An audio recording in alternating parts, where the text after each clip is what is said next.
The night I watched my son-in-law press his thumb into my daughter's wrist under the table at Christmas dinner, and his mother leaned over and whispered, "Good, she needs to learn." I understood something I had spent 40 years as a nurse trying not to learn. Some people do not hurt because they are broken. Some people hurt because they have been taught that hurting is their right. My name is June Calloway. I am 63 years old, and I live in Burlington, Ontario, in a brick bungalow my husband Frank and I bought in 1994 when the neighborhood still had empty lots and kids on bikes until 10 at night. Frank died 6 years ago, a heart attack on a Tuesday morning in March, which is the kind of ordinary cruelty that grief never really explains to you. After 40 years in nursing, I had seen people die in every way imaginable. None of that prepared me to find my husband on the kitchen floor with his reading glasses still on his face. I raised my daughter Ada mostly alone after that. She was 27 when Frank died, already working as an environmental consultant in Hamilton, already building a life I was proud of, in a way I never knew how to say out loud. She had his eyes, his stubbornness, his habit of researching something until she knew it better than the people who were supposed to be experts. She argued beautifully. She laughed too loud. She took up too much space in a room, and I mean that as the highest compliment I know how to give. She met Spencer Holt at a professional conference in Toronto, 14 months after Frank's funeral. He worked in commercial property development. He was tall, well-dressed, the kind of man who carries himself like the room has been waiting for him. He asked intelligent questions. He remembered what she said. He called me ma'am the first time we met and brought flowers, not wine, because she had mentioned I didn't drink much anymore. I noticed that. I thought it was thoughtful. I was wrong about what it meant. They dated for 8 months before he proposed. A year after that, they were married in a small ceremony at a vineyard in Niagara-on-the-Lake.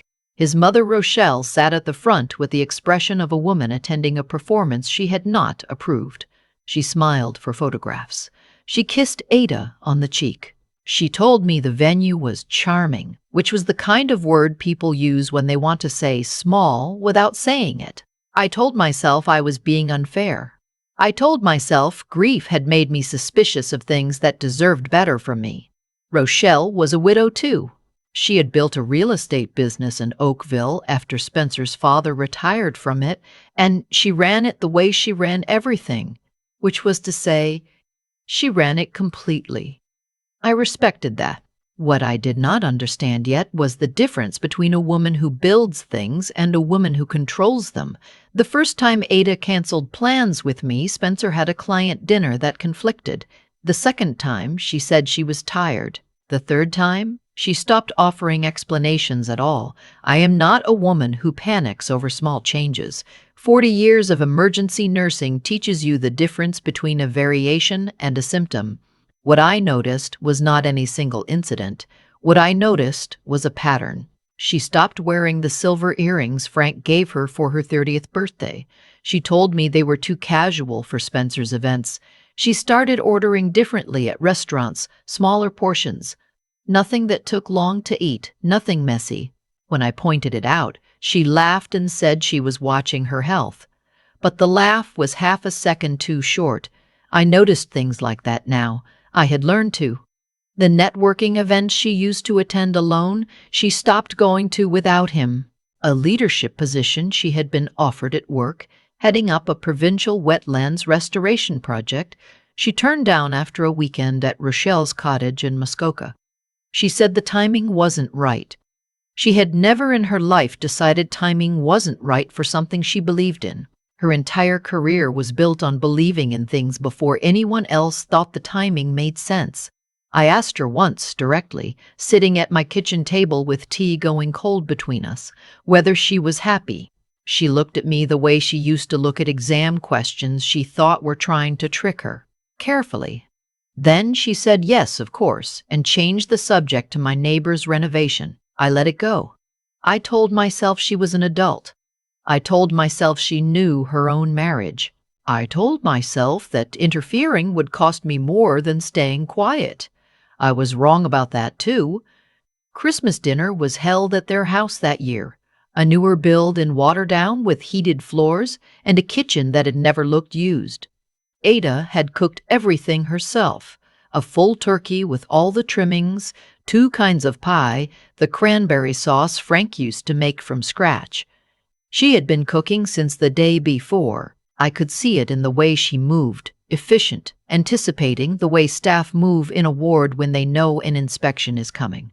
Rochelle arrived with Spencer's younger brother and his wife, both of whom said very little and watched Rochelle the way you watch weather. I helped Ada in the kitchen because she needed the help and because it gave me an excuse to stay close to her.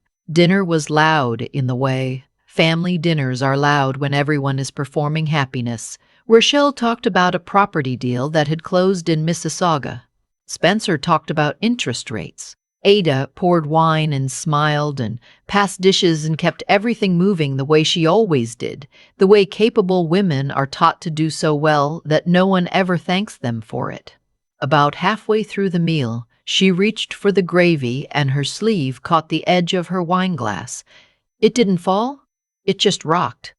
A small thing, the kind of thing that happens at every dinner table in the country every night of the year. Spencer put his fork down. He looked at her the way I have seen certain doctors look at nurses they have decided are beneath them. Slowly, deliberately, like the look itself was a lesson. You need to slow down, he said. He said it quietly, with the particular calm of someone who has learned that calm is more effective than volume. You're making a mess. Ada's hands stopped moving. She did not look up. Under the table, I saw his hand close over her wrist. He was not rough. He did not yank her arm or leave a mark anyone could photograph. He simply held her, the way you might hold a child you are steering away from traffic, except she was 34 years old and she was sitting at her own table in her own home, and she had done nothing except reach for the gravy. Rochelle smiled. She reached for her wineglass and said, without looking at Ada, "He just wants things done properly. That's not a fault." Then she looked at me with something close to amusement. "You raised a sensitive girl, June. It's sweet." I did not raise my voice. I did not stand up.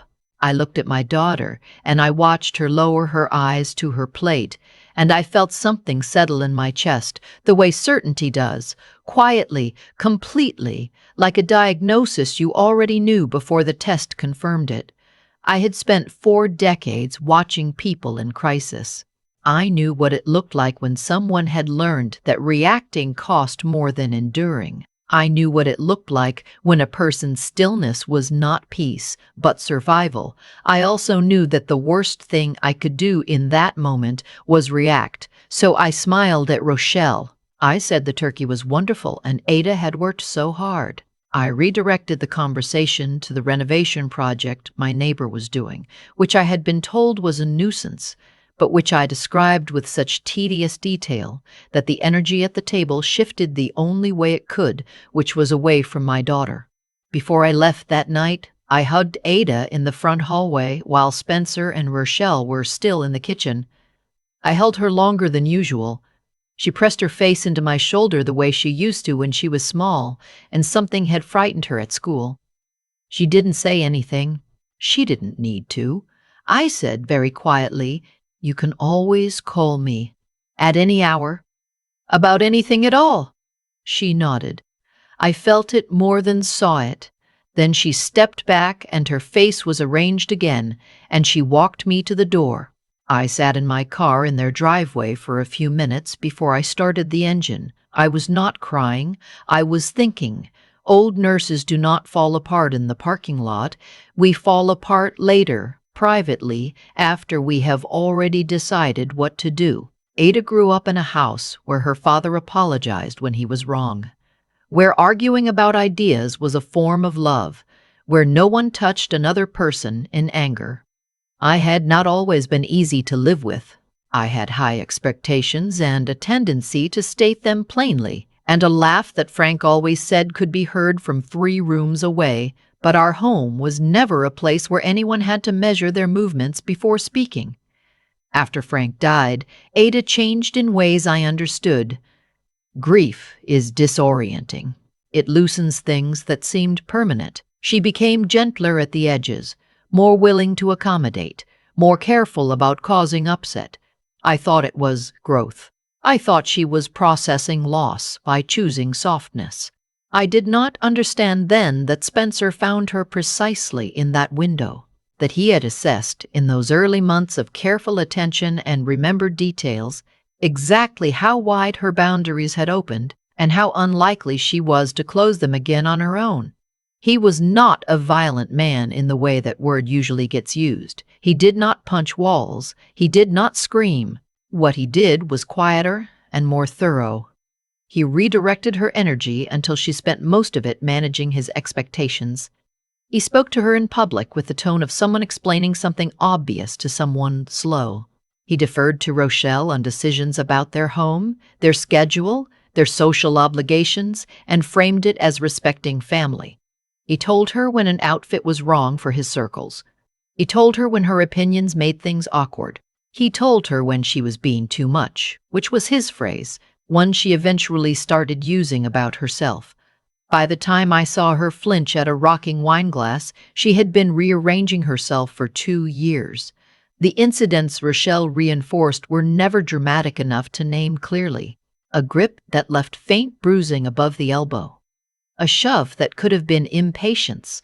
A door that closed too hard, too close, when she tried to leave the room, always followed by remorse and reasoning and a dinner reservation and flowers delivered to her office, white ones, because she had once said she found red roses excessive. He remembered everything. He used it all. Rochelle's role was to normalize. She dropped by uninvited and rearranged Ada's kitchen and called it helping. She gave feedback on Ada's professional choices with the authority of someone whose opinion had been solicited. She told Ada in the slow, intimate voice of false competence that strong men needed their partners to be steady. Steady was her word for silent. She said it like a gift. After the Christmas dinner, I began doing what I had been trained to do when the situation was complex and the stakes were high. I documented, not dramatically, not with hidden cameras or legal strategy, simply and methodically the way good nurses chart: dates, times, specific words, specific behaviors, what I had seen, what Ada had told me in the brief, careful sentences she allowed herself, what the pattern looked like when laid out chronologically. I contacted a friend of mine from my hospital days, a social worker who had spent 15 years in family crisis intervention. I did not tell her everything. I told her enough. She listened without interrupting, which is a skill that takes years to develop. And then she gave me 3 names: a family lawyer in Hamilton who specialized in domestic cases, an organization in Halton region that worked with women in controlling relationships, a provincial hotline that Ada could call anonymously any time she chose. I did not push Ada. Every step I took was slow and deliberate, because I knew that rushing a person out of a system that has taught them to distrust their own judgment is one of the fastest ways to lose them back into it. What I did was be consistent. I called every Sunday morning, whether she answered or not. I left messages that were warm and ordinary and asked nothing of her. I told her I made too much soup and could I drop some off. I told her the forsythia in the backyard had come in early and she should come see it. I kept every door open. I let her set the pace. It was 4 months after Christmas when she called me at 11:30 on a Tuesday night. She was not crying. She was very quiet, which was worse. She said she needed to stay somewhere for a few days. She said she would explain later. She said she was already in her car.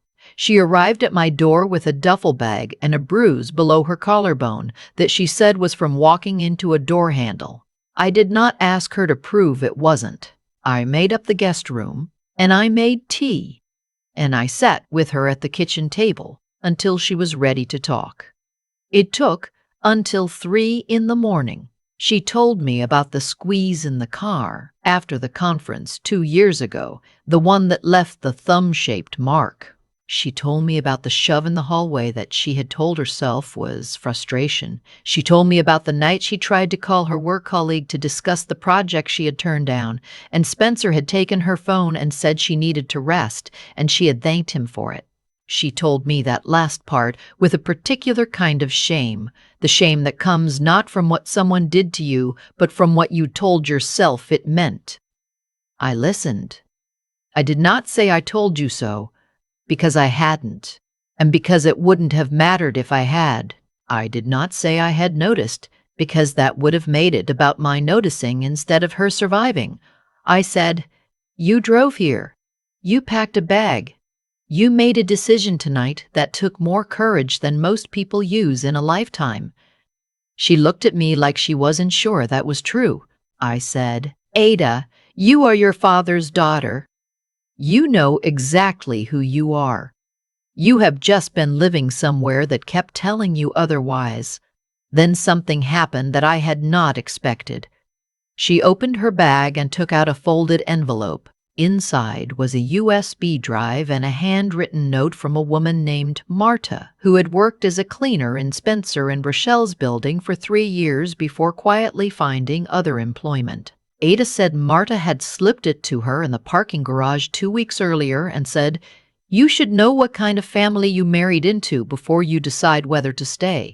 I plugged the drive into my old laptop at the kitchen table while Ada sat beside me with her hands wrapped around her mug. There were audio files. Rochelle's voice, clear and unhurried in what sounded like a private phone call.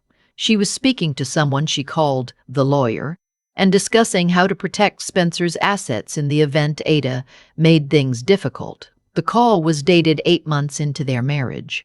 She talked about Ada's professional reputation, about how these types eventually showed instability. She talked about the narrative they would need to build.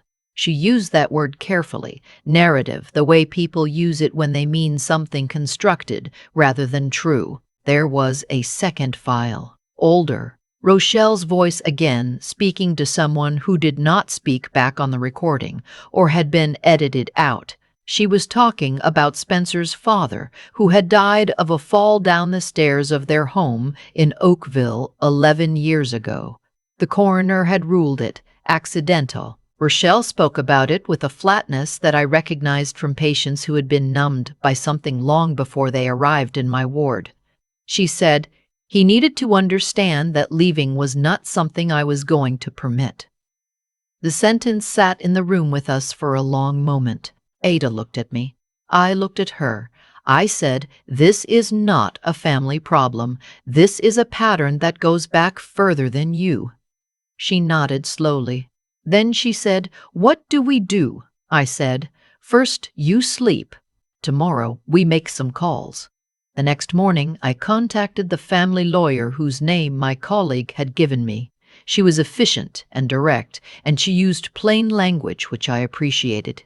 She explained Ada's options clearly, including what documentation would be needed, what the process looked like for separating from a marriage when there was evidence of abuse, and what Ada's rights were regarding the shared property they owned in Waterdown. Ada filed for separation within the week. She retained the lawyer. She also provided the audio files to a retired RCMP officer who had been recommended by the same lawyer, a man who had spent his career in financial crimes and knew exactly who to call about an 11-year-old inquest that may have been closed too quickly. What came next was not loud or fast. The legal process in Ontario rarely is. But it was methodical, and Rochelle's attempts to disrupt it were hampered by the fact that we had documentation she didn't know existed. Spencer's development firm came under scrutiny for a separate matter that investigators had already been circling. The scrutiny intensified when Ada's lawyer introduced records of financial control within the marriage, an account Ada had not known existed in her name, a line of credit that had been opened without her direct consent. Rochelle hired a public relations consultant who began quietly suggesting to people in their social network that Ada was unstable, that I was a controlling mother who had poisoned the marriage, that Spencer was a good man being persecuted by grief-damaged women. None of it landed the way they expected because Ada had never stopped being known in her professional community. And people who actually knew her found the story about instability difficult to square with the woman who had submitted a wetlands assessment to the province that was cited 3 times in subsequent environmental policy. Ada moved back into my bungalow while the proceedings moved forward. She worked from the dining room table and ran in the mornings along the trail by the lake and cooked on weekends because she wanted to, not because anyone required it of her. She cried sometimes, privately, in the way people do when they are processing something real rather than performing something expected. She started calling her work colleague back. She started saying no to things she didn't want to do and yes to things she did. The separation was finalized 9 months later. Spencer contested several elements and lost. The undisclosed financial accounts were treated as marital assets. Ada received her share of the watered-down property. She also received, through the division of their joint finances, the approximate value of the leadership role she had declined at a critical point in her career, which her lawyer argued had represented a professional and financial loss caused by the conditions of the marriage. It was an argument I had not seen used before. The judge appeared to find it logical. As for Rochelle, the inquest into Spencer's father's death was quietly reopened. I do not know, as I write this, what will come of it. That process belongs to people with more authority than I have and more patience for the pace at which institutions correct themselves. What I do know is that the file is no longer closed. Spencer is living in a condo in Mississauga. Rochelle is living in the Oakville house alone. Neither of them has attempted to contact Ada. Ada is renting a small apartment in Hamilton, close enough to the waterfront that she can see the lake from her kitchen window on clear days. She got the wetlands project in the end, a revised version of it, after the provincial office reached out to the consultant who had originally recommended her. It runs along a stretch of watershed south of Brantford, and she has spent the last several months designing an education program for school groups that will let children walk through the habitat and understand what they are standing in. She called me last Tuesday morning from the project site to tell me a pair of sandhill cranes had returned to the restored wetland area for the first time in 4 years. She sounded exactly like herself. She sounded like the girl who wrote letters to city council at 13, who rearranged the furniture in her room because she believed space affected mood, who stood at her father's kitchen table on Sunday mornings and argued every opinion he had until they were both laughing. I cried after she hung up, not because I was sad, because relief is sometimes indistinguishable from grief until it's over, and I had been holding that particular breath for a very long time. If I have learned anything from this that I did not already know, it is this. Control does not arrive looking like control. It arrives looking like devotion and practicality and concern for your reputation and respect for the family. By the time it looks like what it is, the person living inside it has already been taught not to trust their own eyes. The second thing is this. When your daughter goes quiet in a way that has no ordinary explanation, ask the question. Ask it gently. Ask it without pressure. Ask it without making her responsible for your feelings about the answer. But ask it, because the question itself tells her that someone is still paying attention. And sometimes that is the only thing that keeps a door open long enough for her to eventually walk through it. The third thing I learned is something Ada told me herself, sitting at my kitchen table at 3 in the morning with her hands around a mug of tea, still figuring out whether she was safe enough to be honest. She said, "The hardest part was that I kept waiting to feel certain before I acted." She shook her head. "But certainty doesn't come first. You decide, and then slowly, certainty follows." She was right. She almost always is. I want to ask you something, if you are still listening. If any part of the story sounded familiar, whether it is happening to you or to someone you love, I want you to know that in Canada, you can reach the Assaulted Women's Helpline at any hour, and it is confidential. You do not have to be certain. You do not have to have proof. You only have to make the call. And if this story reached you in some other way, if it made you think of your own daughter or your own silence or your own kitchen table at 3 in the morning, I would ask you to share it. Not for me. For the person who needs to hear that what they are living inside is not love. It is a system, and systems can be dismantled.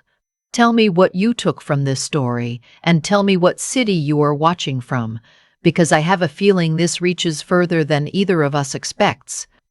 I have thought a lot about what it actually means when a person causes harm, not the dramatic kind that gets named immediately, but the slow kind, the kind that takes years and patience and an entire household running in the same direction.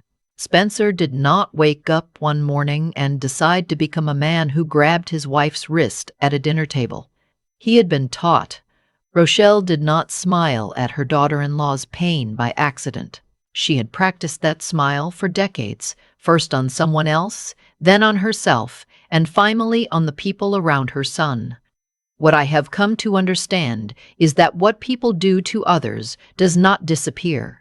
It compounds. It moves through relationships and households in years until it either gets interrupted or it reproduces. Rochelle built a system and put Spencer at the center of it, and that system eventually collapsed the moment Ada packed a bag and drove through the dark to my front door.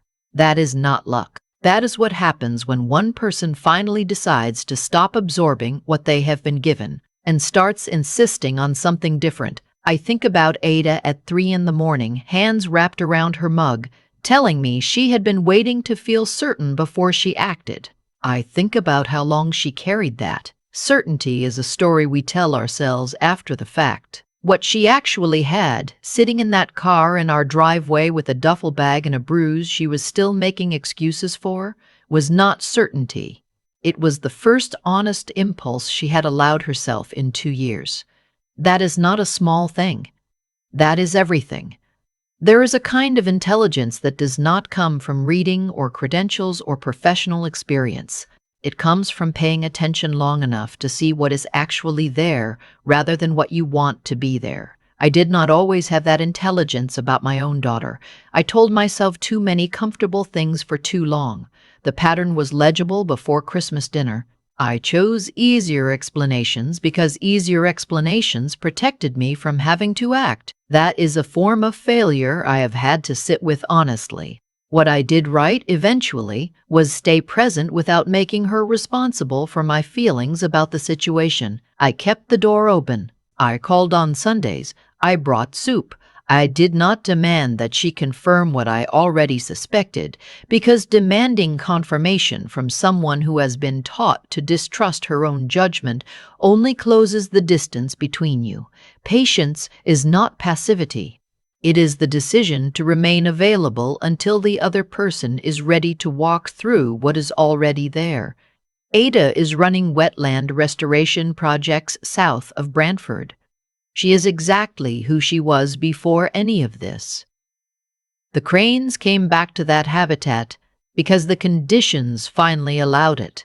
That is how I think about her now, not as someone who survived something, as someone who returned to herself once the conditions changed.